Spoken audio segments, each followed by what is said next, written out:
Quel monstre! Regardez très bien, vous voyez ce qu'on appelle les ténias. Regardez bien, regardez encore comment c'est gros et puis c'est long. Ça peut mesurer la longueur de l'intestin grêle. On va voir aussi dans l'échantillon ici. Oh, regardez ces vers-là qui sont en mouvement ici aussi. Regardez comment sont ces vers. Vous les voyez comment ils sont en train de mouvoir.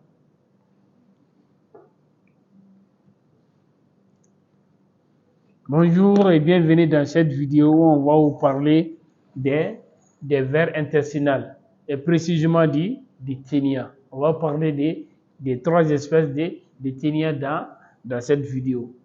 Les ténias qui sont des parasites intestinaux qui est dû à des vers intestinaux dont le corps est formé d'un grand nombre d'anneaux plats. On distingue d'abord les ténias saginata, c'est ce qui est fréquent chez les bœufs. Les ténias solium, c'est les ténias des porcs. Maintenant, on a aussi les ténias pour les chiens. Maintenant, comment faire la différence entre ces ténias-là lorsque les patients vous amènent des anneaux de ténias? D'abord, les ténias saginata et les ténias solium, ce sont les plus fréquents qu'on retrouve chez les êtres vivants. Ça veut dire chez les hommes. La différence entre ces ténias, lorsque vous questionnez les patients, vous allez voir que contrairement aux ténias solium, le ténias saginata, lui, il est muni des anneaux séparément. Et puis ces anneaux-là aussi sont très mobiles. Il peut transverser l'anis de façon active. Ça veut dire que vous allez voir, les patients se plaignent souvent de la sortie par l'anis des anneaux de ténia qui peuvent, souvent quand les patients dorment, il peut retrouver des anneaux de ténia sur les draps.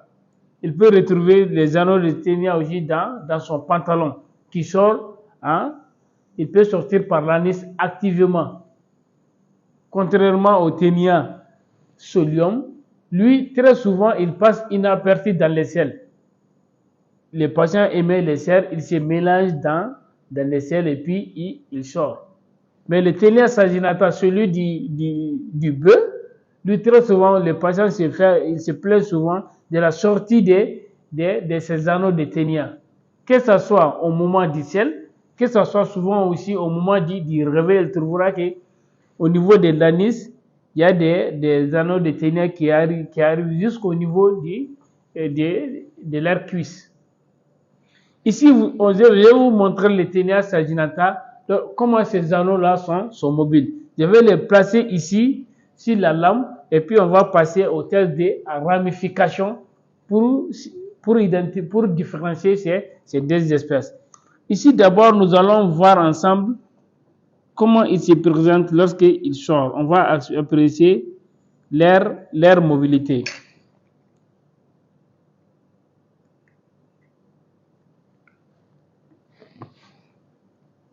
Ici, on va essayer de voir comment ces parasites-là sont mobiles.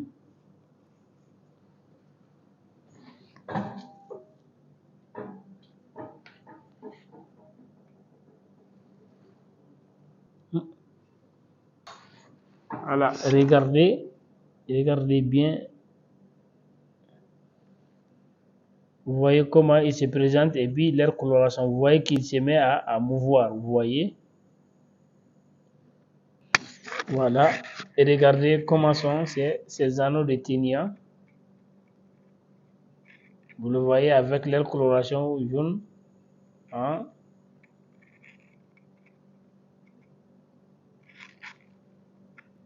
Voilà, vous le voyez comment ils sont en train de mouvoir. Vous le voyez? Regardez.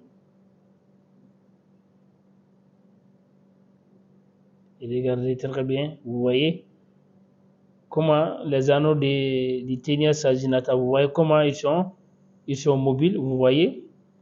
C'est comme ça qu'ils transversent l'anis du patient.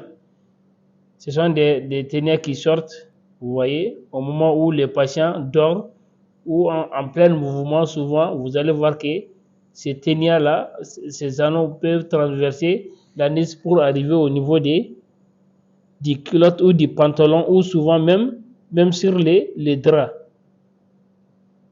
Vous voyez?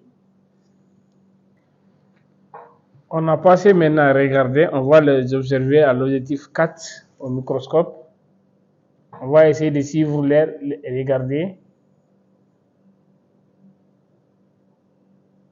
Et regardez comment il se présente au microscope. Vous le voyez. On va essayer de suivre la longueur. Là, vous voyez. Vous voyez comment est son corps.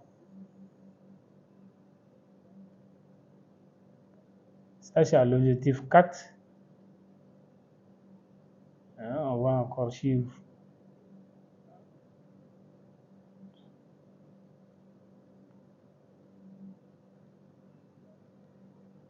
Maintenant, on va passer au test de ramification avec l'acide acétique à 3%. Vous allez diluer votre acide acétique à 3%. Après, vous allez placer les anneaux de ténia. Vous voyez, on va placer cet anneau de ténia dans l'acide acétique qu'on a dilué à 3% et qu'on va observer juste après.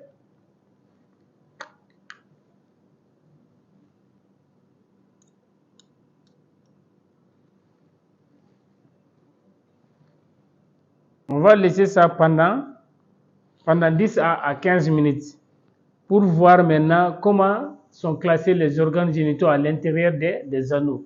Les ténias, que ce soit les ténias saginata sur le bœuf, les ténias solium sur les porcs, les ténias pisiformis, ça c'est les ténias qui est présent sur les chiens et les chats. Maintenant, leurs éléments en commun est d'abord la tête et les squelettes et le corps qui est en strobile, c'est-à-dire un strobile qui est formé des successions d'anneaux. Maintenant, ce qui peut les différencier maintenant au niveau des éléments génitaux qui se trouvent dans les anneaux, comment ils se disposent après qu'on les fasse tester à l'acide acétique.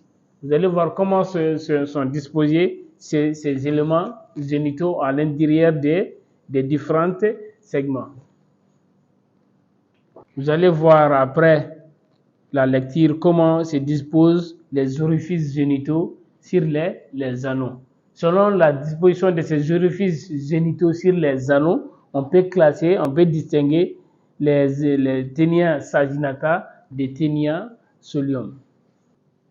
Vous allez voir, lorsqu'on va observer maintenant au microscope, vous allez voir que les pores génitaux, c'est les ténias saginata, vous allez voir que ce sont des pores irréguliers sur le long de la chaîne des anneaux.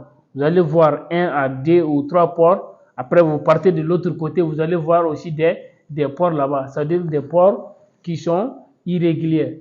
Mais sur les ténias solium, vous allez voir que ce sont des pores génitaux qui sont réguliers, ça veut dire qu'ils sont sur les mêmes côtés. Maintenant, je vais prendre l'anneau de ténia, le déposer sur la lame et on va observer à l'objectif 10 comment se présentent ces anneaux de ténia, comment se présentent aussi les pores des orifices génitaux dans les différents segments.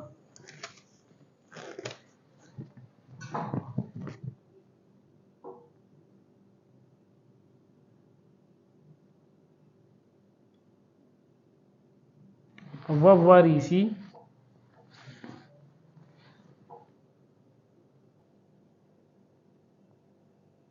Et regardez, vous voyez ces 3 pores maintenant qui sont l'un à côté de l'autre, vous voyez, sur la même ligne.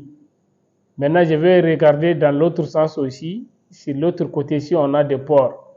Si les pores se suivent comme ça seulement sur les mêmes côtés, il s'agit du ténia solium. Maintenant, s'ils sont irréguliers, ça veut dire que sur les deux extrémités, il y a des pores. C'est le ténia saginata. On va voir aussi dans l'autre sens. Vous voyez, sur l'autre côté, là aussi, on a des pores. Alors, il s'agit bien du ténia saginata. Ces pores-là sont à l'intérieur des différents segments. Vous pouvez remarquer un peu comment les segments aussi sont disposés. Vous avez vu maintenant comment se disposent les pores génitaux. C'est les ténia saginata. Vous allez voir que ce sont des pores internes. Et vous allez voir que aussi c'est irrégulier. Vous allez vous trouver sur les deux côtés des pores. Vous pouvez trouver un devant, vous allez trouver à droite, à gauche, ce sont des pores génitaux qui sont irréguliers. C'est ça qui lui fait la différence entre les saginata et le solium qui a tous les pores là sur les mêmes côtés latéraux. Je vous remercie.